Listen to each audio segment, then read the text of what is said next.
Salut à tous. Je l'ai déjà dit et je le répéterai encore, chaque endroit dans le monde est plus étrange qu'on ne l'imagine. Du Brésil au Royaume-Uni en passant par Taïwan, si vous fouillez n'importe où assez longtemps, vous allez trouver quelque chose de bizarre. Alors aujourd'hui, jetons un œil à 20 des choses les plus étranges récemment découvertes aux États-Unis. L'abeille fouisseuse. Sur cette plage en Caroline du Nord, il y a des centaines d'abeilles occupées à creuser dans le sable.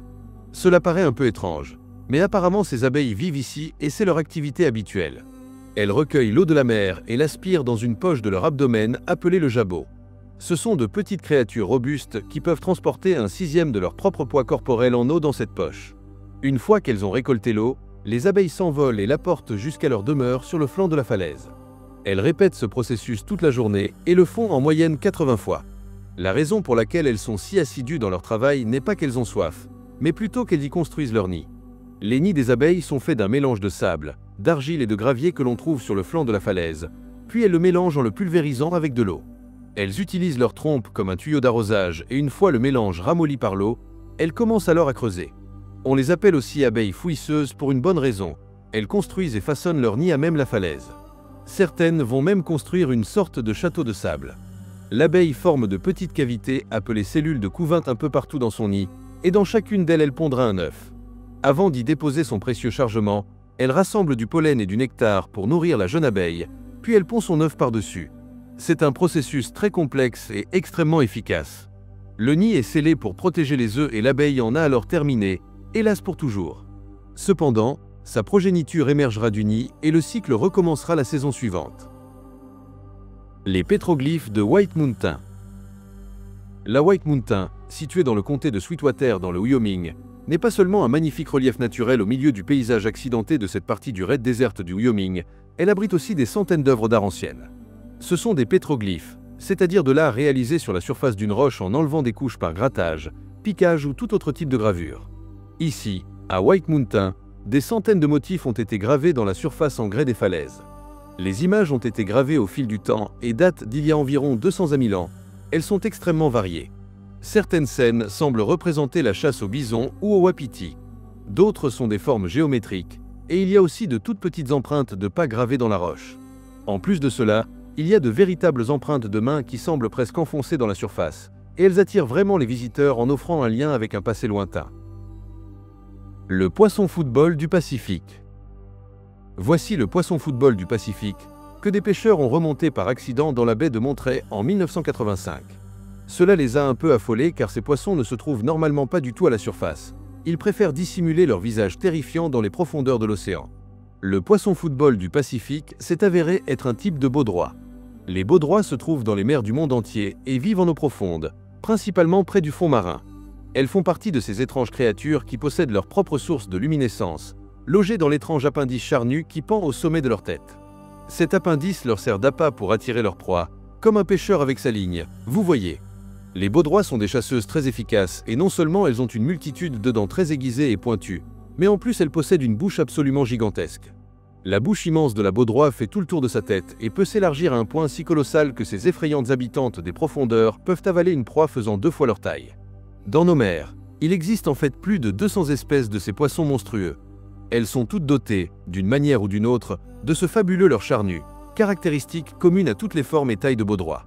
Elles sont imbattables pour la pêche en eau profonde, et ces poissons peuvent atteindre jusqu'à environ 1,22 m de long. Imaginez-en une qui surgirait de l'obscurité pour nager vers vous. On trouve les espèces les plus célèbres, comme la baudroie des abysses, et puis il y a les moins connues mais tout aussi fascinantes habitantes des fonds marins, les crapauds de mer. Chez certaines espèces de baudroies, les mâles ont un corps extrêmement minuscule, si simplifié qu'ils s'accrochent pratiquement à la femelle et vivent comme des parasites. On pense que cela permet à la femelle d'accéder à davantage de nourriture tout en économisant de l'énergie. Et pour les mâles, leur seul but semble être de trouver une femelle avec qui s'accoupler. À la recherche de l'eau en Californie. En 2014, pendant l'une des sécheresses désormais fréquentes en Californie, un phénomène a débuté et il est encore pratiqué aujourd'hui par certaines personnes un peu plus ésotériques. Les agriculteurs à travers les terres asséchées de Californie ont commencé à faire appel aux sourciers, aussi appelés sorciers de l'eau, pour localiser les nappes souterraines. Les sourciers utilisent 2 baguettes en cuivre ou en bois, appelées baguettes de sourcier, qu'ils tiennent au-dessus du sol pour repérer un éventuel point d'eau souterrain ou creuser un puits. Les vignerons, même les plus importants, se sont apparemment mis à suivre cette tendance de la sorcellerie, et les sorciers de l'eau ne s'en plaignent pas. À 500 $ la visite, ils sont plus que ravis de rendre service. Ce genre de pratique n'est pas approuvé par le California Department of Water Resources ni par l'US Geological Survey, qui affirment tous deux qu'il n'y a aucune base scientifique derrière tout cela. Le lézard taupé mexicain. Cette drôle de petite créature rose est un lézard taupé mexicain, parfois appelé lézard vert à 5 doigts ou bip. Ces animaux ressemblant à des vers mesurent entre 18 et 23 cm de long et peuvent vivre entre 1 et 2 ans. Ils ont une peau segmentée qui leur donne un aspect très proche de celui du ver de terre, et ils se déplacent sous terre de manière similaire. Ils ont de courtes pattes avant robustes munies de pieds en forme de pagaie, et ils n'ont apparemment plus de pattes arrière. La preuve qu'ils en avaient jadis, mais qu'ils ont évolué sans se voir aux radiographies.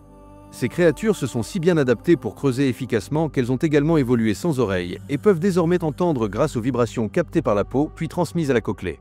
Le lézard taupé mexicain se reproduit sous terre et la femelle de l'espèce pond entre 1 et 4 œufs durant l'été.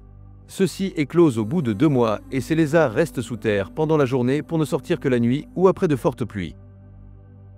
Des squelettes géants dans une grotte. Au XIXe siècle, une histoire a fait sensation au Nevada, affirmant que des géants auraient été déterrés dans un endroit appelé Lovelock. Tout a commencé quand de vieux ossements humains ont été découverts dans une grotte de la région, et à cette époque, il était courant d'exposer des restes humains pour satisfaire la curiosité d'un public un peu macabre.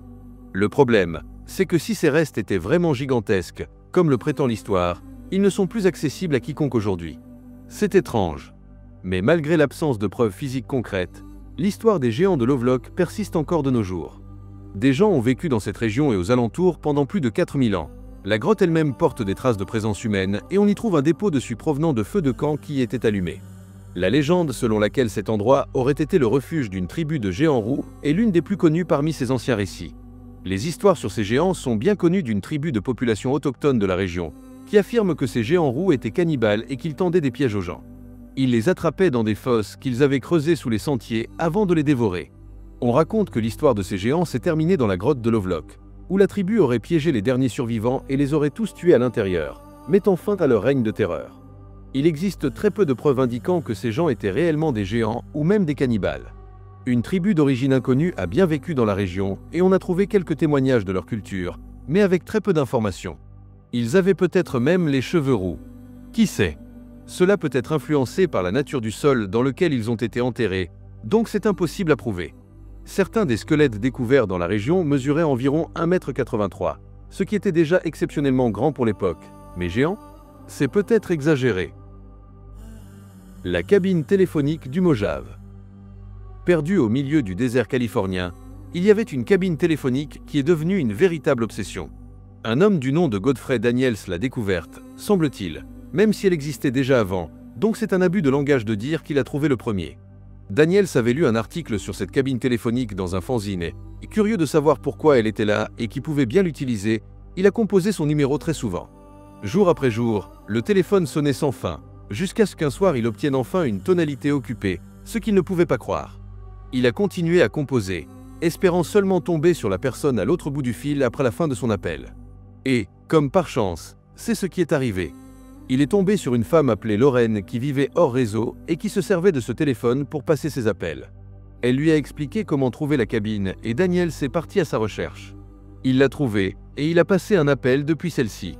Puis il a créé un site web dédié à la cabine téléphonique du désert et les gens ont commencé à y venir de partout. Ils émettaient et recevaient des appels à toute heure du jour en parlant à des inconnus en plein désert. Et puis, en mai 2000, la cabine téléphonique a soudain été retirée. Le numéro existe toujours et vous pouvez composer pour voir si quelqu'un décroche, un peu comme quand la cabine était encore dans le désert. C'est le 760-733-9969, mais ne me blâmez pas si ça devient étrange. Le Sphinx de Californie. On trouve un tas de villes fantômes et autres curiosités dans le désert californien. L'industrie du cinéma y construit et y abandonne ses décors depuis 100 ans, mais l'une des choses les plus étranges qui s'y trouve est une fausse cité de l'Égypte antique perdue dans le désert. Il s'agit des vestiges d'un décor de cinéma muet réalisé par le réalisateur Cecil DeMille en 1923. Le film « Les 10 commandements » était une production colossale et élaborée qui a mobilisé plus de 1500 ouvriers pour construire ce décor gigantesque près de la ville côtière de Guadeloupe. Le temps et les intempéries ont abîmé ces répliques en plâtre, mais elles sont toujours là. Après tout, Il est difficile de dissimuler un temple de 12 étages et d'environ 244 mètres de large, flanqué de 2 énormes statues de pharaons, d'une allée de 20 sphinx et d'une gigantesque porte de temple. Le tournage en lui-même nécessitait une véritable ville mobile. Il y avait 125 cuisiniers et des médecins militaires, sans compter des milliers d'acteurs et de techniciens, sans parler de tous les animaux. Au final, la cité n'a pas été démolie comme le prévoyait l'accord initial, et elle a simplement été renversée avant d'être recouverte de sable. Ce n'est pas la meilleure manière de cacher une immense reconstitution antique incongrue, mais bon, c'est Hollywood après tout. Au début des années 1980, le décor a été redécouvert et tout le site a été exhumé comme lors de véritables fouilles archéologiques, mais dans le sable californien. Créatures horrifiques. Ce qu'ils ont trouvé sur une plage de Californie a choqué tout le monde car il s'agit de l'un des cadavres les plus répugnants jamais vus. Nous savons tous que l'océan peut parfois rejeter de véritables horreurs et cette monstruosité ne fait pas exception. Heureusement, elle était déjà morte, car imaginez seulement la voir vivante.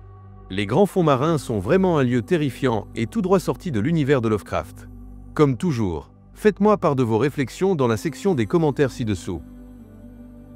Le château Bishop. Voici un bâtiment au style étonnant construit par un homme nommé Jim Bishop. Il avait quitté le lycée à l'âge de 15 ans après qu'on lui avait dit qu'il ne deviendrait jamais rien. Mais maintenant il possède un château. Alors voilà. Le vieux Jim avait économisé environ 450 $. Et il a acheté un terrain dans la forêt nationale de San Isabel au Colorado. Son objectif était d'y vivre et d'y chasser pour subvenir à ses besoins. Et lorsqu'il s'est marié en 1967, il a été inspiré pour construire une maison. Le projet a commencé comme un simple cottage en pierre d'une pièce, mais il s'est vite transformé en quelque chose de bien plus grand. Voilà Bishop Castle, et le mot château n'est pas exagéré. L'endroit est immense et incroyablement grand. Il compte 16 étages et possède des vitraux de cathédrale. Il est également doté de passerelles en fer forgé, et même d'un dragon en acier qui crache véritablement du feu.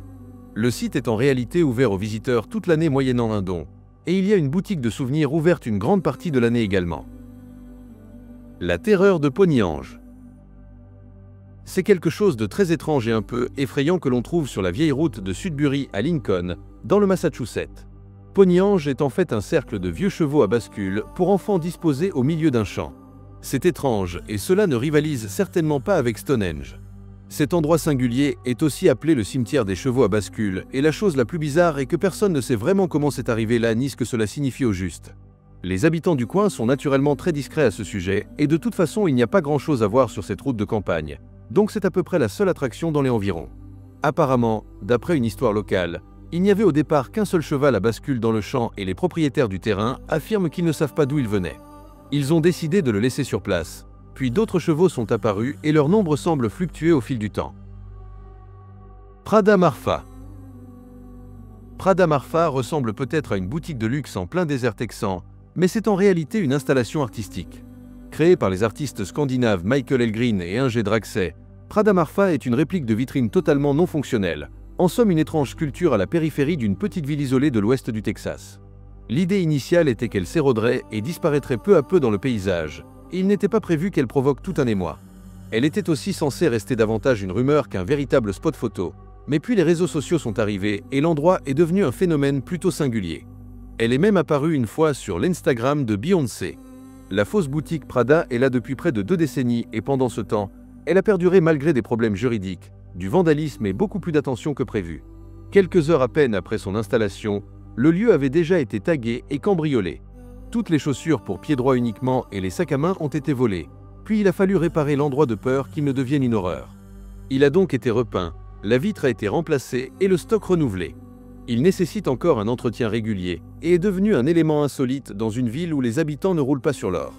Cela soulève de nombreuses questions, mais ces dernières années ont connu un essor du tourisme à Marfa et la fausse boutique Prada est devenue un arrêt incontournable pour tous les influenceurs et amateurs d'Instagram. Le village de fées abandonné.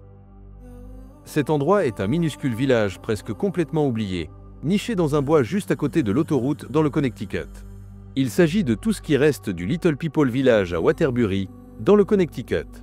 Il fut un temps où un magnifique jardin entourait le site, mais il est désormais envahi par la végétation et l'ensemble est en train de retourner à l'état sauvage. Il y a une falaise avec de minuscules maisons creusées dans la pierre et de nombreuses autres petites sculptures tout autour. Comme pour beaucoup de choses qui commencent à avoir l'air un peu sinistres, de nombreuses légendes locales sont nées autour de ce lieu. Bien sûr, La raison la plus probable de l'existence de ce village de fées est qu'il s'agissait d'une attraction routière. Il y avait des milliers de ces sortes de distractions le long des autoroutes des États-Unis. De nombreux Américains entreprenants ont vu dans l'âge d'or des road trips et le pic des voyages en voiture de loisirs une opportunité commerciale. Et une multitude de curiosités et d'incitations à s'arrêter pour dépenser un peu d'argent sont apparues à travers tout le pays. Bien sûr, il est toujours possible que certaines des rumeurs plus sinistres sur cet endroit soient vraies. Peut-être a-t-il été construit lorsqu'une femme est devenue folle à cause de fées et que son mari a fabriqué ce village pour encourager ces fées à s'éloigner d'elle et à s'installer ici à la place. Cela n'a pas fonctionné et elles ont tourmenté le pauvre homme jusqu'à sa mort. Ancienne forêt submergée.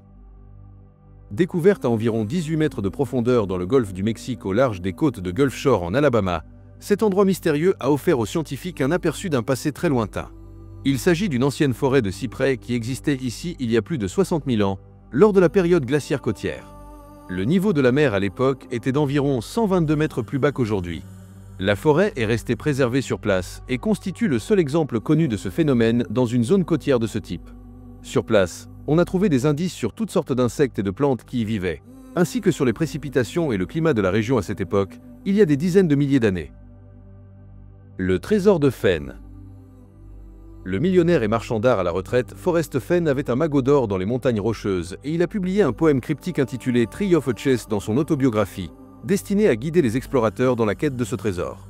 Cela paraît amusant mais bien sûr, rien qui implique une grosse somme d'argent n'est jamais exempt de controverses. N'est-ce pas?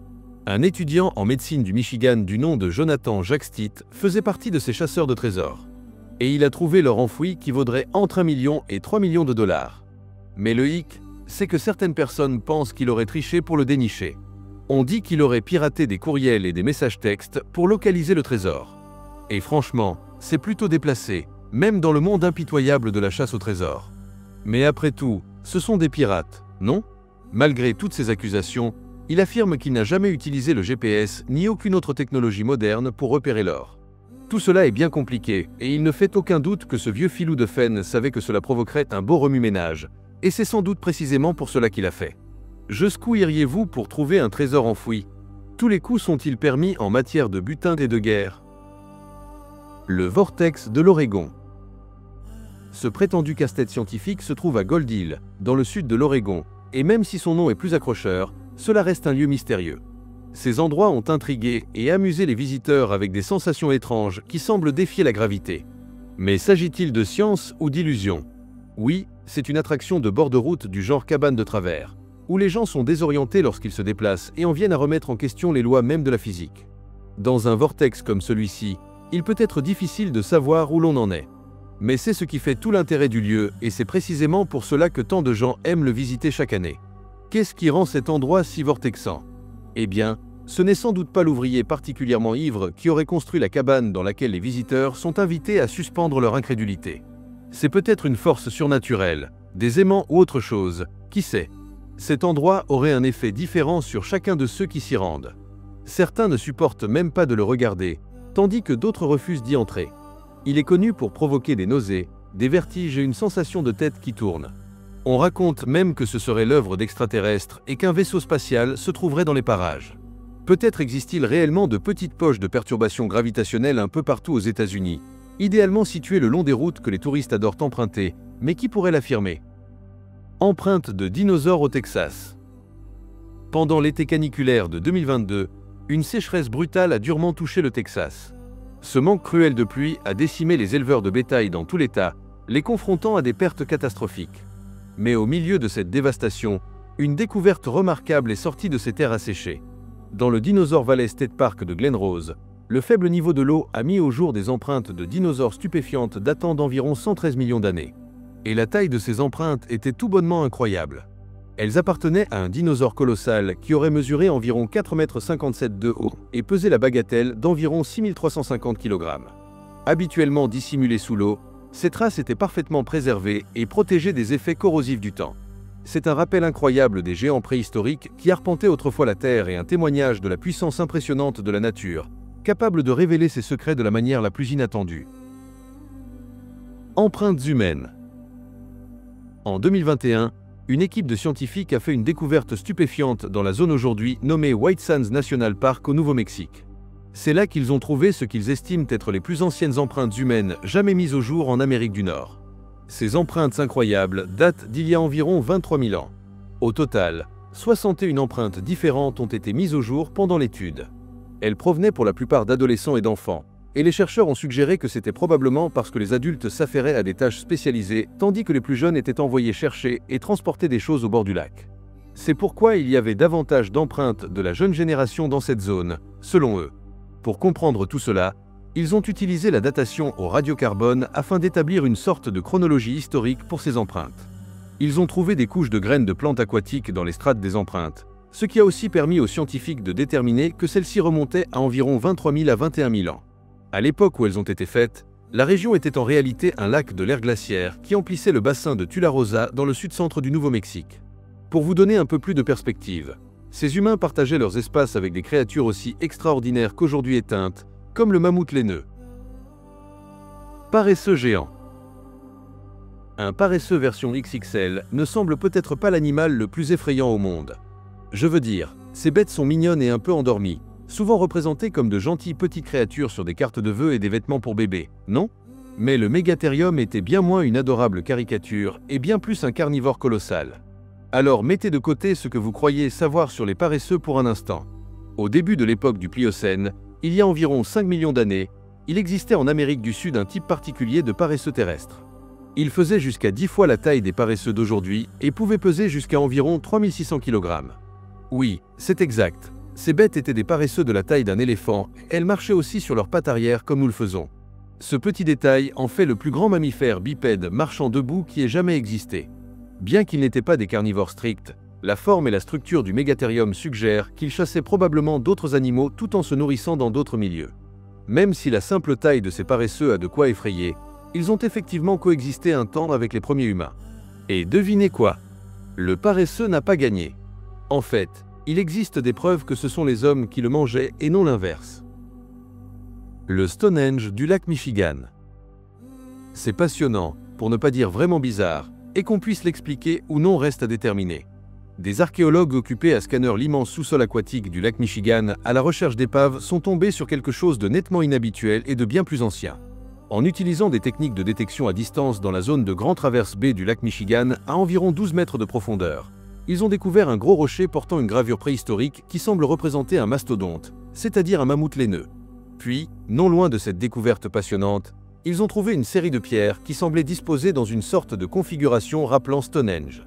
Cet amas de vieux rochers préhistoriques était niché parmi les débris habituels du lac, vous savez, de vieilles voitures, des épaves, et de manière inattendue, une bière datant de la guerre de sécession. Mais là, dissimulé dans ce bric-à-brac, se trouvait un joyau archéologique. Corrigez-moi si je me trompe, oui je sais que c'est sous l'eau, mais cela manque quand même un peu de l'aspect colossal et imposant de Stonehenge. Le HL Inlet.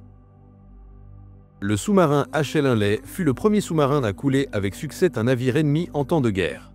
Commandé par les États confédérés d'Amérique pendant la guerre de sécession, le Inlet était un navire conçu pour briser le blocus naval de l'Union sur les ports confédérés. C'était un sous-marin actionné à la main, doté d'une coque cylindrique en fer d'environ 12 mètres de long. Son équipage était composé de 8 hommes qui faisaient avancer l'engin en faisant tourner un vilebrequin. C'était une machine assez rudimentaire, mais elle accomplissait effectivement la mission pour laquelle elle avait été conçue. Enfin, plus ou moins. Le 17 février 1864, il attaqua et coula l'USS Housatonic, un navire de guerre de l'Union qui bloquait le port de Charleston en Caroline du Sud. Bien que personne ne sache vraiment comment cela s'est passé, il semble que le sous-marin ait fait exploser une torpille sur perche contre la coque du Housatonic, le faisant couler rapidement. Mais comme on pouvait s'y attendre, le succès de cette mission fut de courte durée. Après cette attaque, le sous-marin disparut mystérieusement. Ce n'est qu'en 1995 que l'épave du Inlet fut découverte au large de Charleston. Fait glaçant, le sous-marin fut retrouvé en grande partie intact, avec les restes de son équipage toujours à l'intérieur.